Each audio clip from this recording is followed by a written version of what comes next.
Hello everyone and welcome back to LewisFiction and welcome back to the Spider-Man cinematic universe. This is Spider-Man 2, the second Spider-Man film in the universe. With that being said, if you have not seen the other movies before this one, make sure to go back and watch all of them because they all converge and tie into this one.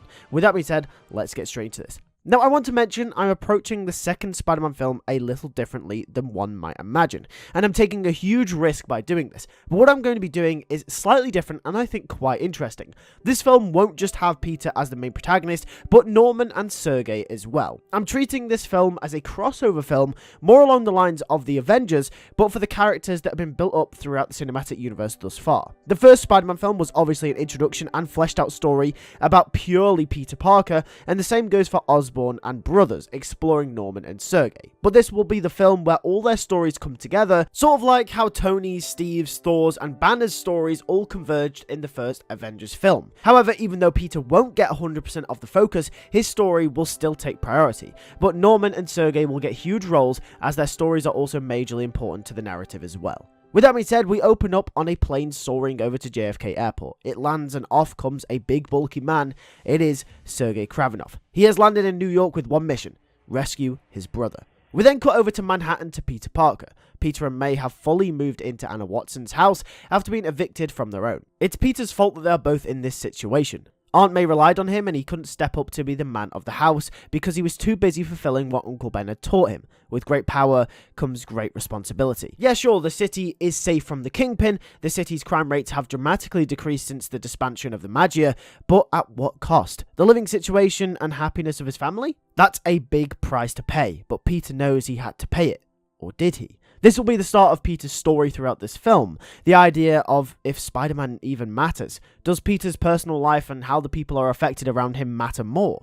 Peter will question whether Spider-Man does more harm than good. This will be spiraled into action when he catches Aunt May crying. May is a trooper and a fighter. He has never seen her cry before in his entire life, even when Ben died. She has always been there to protect him, to provide for him, to show him the way forward. But he's getting older now and feels as if it's his responsibility to look after her, to return the favour. This will be the turning point for Peter's character at the start of the film. This will be his inciting incident. But he can't do that when he has the responsibility as Spider-Man to protect the people of New York. This will spur the conflict of this film on. Peter has a choice. He can't have his cake and eat it too. During the first opening few scenes, Peter and May will be at Anna Watson's and we will see a news report of the mayor election. After Fisk's arrest, someone has to take the reins. That man, of course, being Norman Osborn. Osborn, as we learned prior, has always been interested in politics. Oscorp Industries is run on moral and ethics rather than money. Since his solo film, Oscorp has gone on to become a well-oiled machine, with Norman barely needing to step in anymore to help run it. So he's found some time to go on to other things and explore other personal goals. One of them is to make New York City a better place from the inside out, which is why, in the last few months after Fisk's arrest, he has been planning on a mayor campaign. However, despite Norman's drive to make the world a better place, he still has an ego, and the narcissism that bled through into his personality from his friendship with Albert Moon is still present. He has developed an idea that he will win no matter what. Since his revival of Oscorp, Norman has won no matter what the cost, and this idea of him getting what he wants, when he wants, no matter what, will be a big part of Norman's story throughout this film as well, and how it ties into the overall narrative. We will then get a few scenes of Peter stopping crimes in between going to school. This will then be coupled with Spider-Man becoming more popular, almost like a celebrity. The world clocks on to who Spider-Man is, and he becomes very well known in the public eye. This will be when the new mayor, Norman Osborn, makes it very clear that he is against Spider-Man. Norman sees crime around the city as a rebuttal to Spider-Man's presence. Even though, yes, crime rates have dropped, Spider-Man's presence means that petty theft criminals now come equipped with more machinery and weaponry to combat the possibility that they will run into Spider-Man, which means that more destruction and more harm to innocent civilians occurs during the battles that Spider-Man has with these criminals. Norman will say that the mere presence of Spider-Man invites the competition, and this is where Norman's story begins. He wants Spider-Man out of the picture, and couple this with his newfound egotistical nature, he will do everything in his power to make sure he gets what he wants and make sure his goals are achieved. On the Peter Parker side of things, the beginning of this film will also show us how Peter and Cindy Moon's relationship from the last film has actually taken a turn for the worst. They were best friends, and Cindy was there for Peter throughout the death of Uncle Ben. But since Peter has started to notice that everyone in his personal life, especially Aunt May, has started to get hurt because of his responsibilities as Spider-Man, he starts to push her away. In the last film, it was glorified how good Spider-Man could be for Peter's life. However, once he started to realize the consequence of that, Peter has now done a 180. He has started to push people away. Peter loves Cindy, but he fears that one day he's going to end up really hurting her because he's not going to be able to live up to a promise. He's not going to be able to live up to her expectations as her best friend. It will be subtle to begin with, but he will be more blunt with her and stop taking her calls. They will stop hanging out as much, and Cindy will start to notice this. At this point in the film, she will be more concerned than anything, and will wonder if it has anything to do with the fact that Peter and May got evicted. She will try and confront Peter about this, telling him that if he needs to talk, she's always here for him. But it's like talking to a brick wall. Whatever she says, Peter blows it off and says everything is fine. This leads us to the first major converging point of all of these characters. We are thrown right into the action as Sergei enacts his plan and breaks into Rikers Island trying to rescue his brother. This will be the first major action set piece of the film and will be very similar to the prison break sequence in Spider-Man PS4. Once Sergei gets in, a massive prison riot will start, which will overwhelm the guards. Most of the heavy-hitting thugs that Spider-Man has put away over the last couple of months will be causing the majority of the riots. These will obviously include the likes of Tombstone and Kingpin as well, who will also escape during this time. Sergei will go on to find Dmitri, and they will embrace. Dmitri asks Sergei what the hell he's doing here, and Sergei will say that family comes first. He wasn't going to let him rot away in here when their father is dying back home. Dmitri says that he should have never come here. Sergei asks why, and then out of nowhere, Spider-Man jumps into the scene, trying to help contain the riots. This is when he meets Sergei for the first time. Dmitri says Spider-Man is no mean feat. Sergei engages in battle with Spider-Man as they fight it out. Spider-Man is strong, but Sergei is stronger, showing the strength that we saw he was capable of during Brothers. The fight will be brutal, and it will be Peter's hardest fought battle yet. It doesn't help either that he also has to fight the goons on the side at the same time. Peter will ask, "Who is this guy?" and Sergei will say, "Someone that doesn't concern you." However, once Sergei gets him down, he doesn't continue to beat down on him, but rather returns to his mission. Spider-Man is only an obstacle in his way. However, Spider-Man returns to engage Sergei. Sergei tells Spider-Man to stop, but he can't. Spider-Man will say breaking fugitives out of prison is kind of illegal. The battle will rage on until Spider-Man finally manages to come out on top.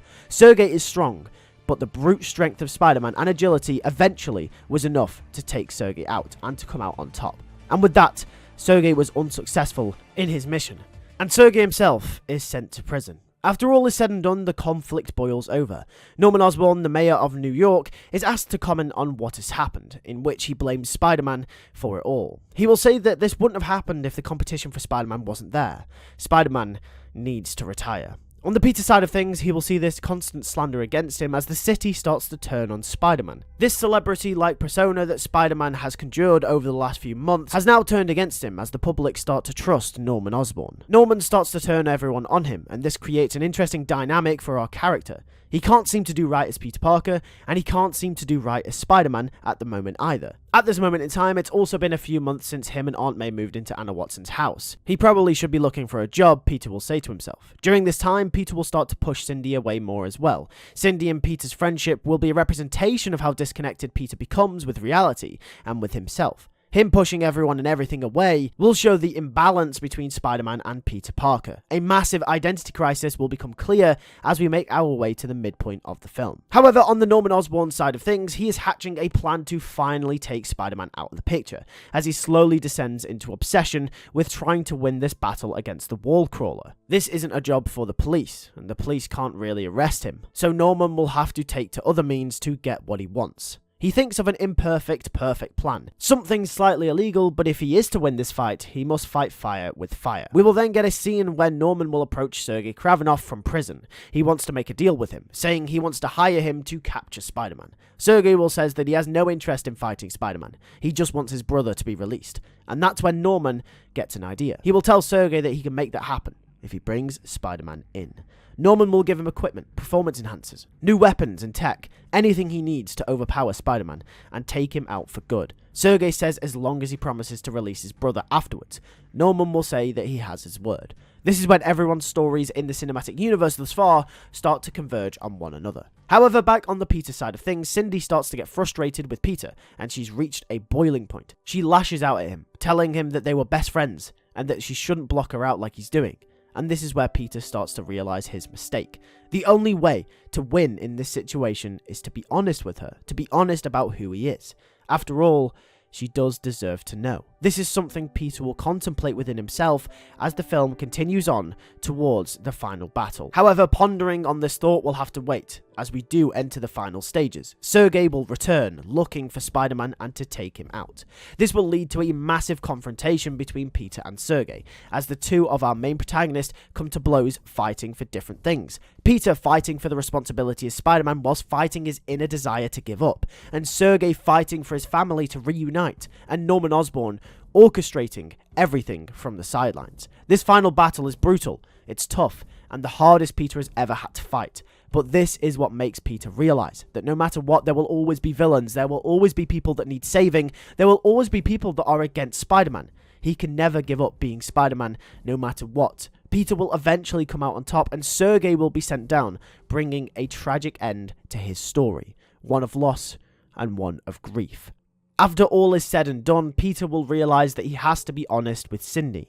Peter will apologize and will reveal his secret identity to her as a way to explain why he's been so distant, saying that he couldn't be honest with her. Spider-Man and his responsibility has been driving a wedge between him and the people in his personal life, but him not being honest was doing more damage than him keeping a secret, so he decided to tell her. He will say not to tell anyone, but she deserved to know. Cindy and Peter will embrace as they make up.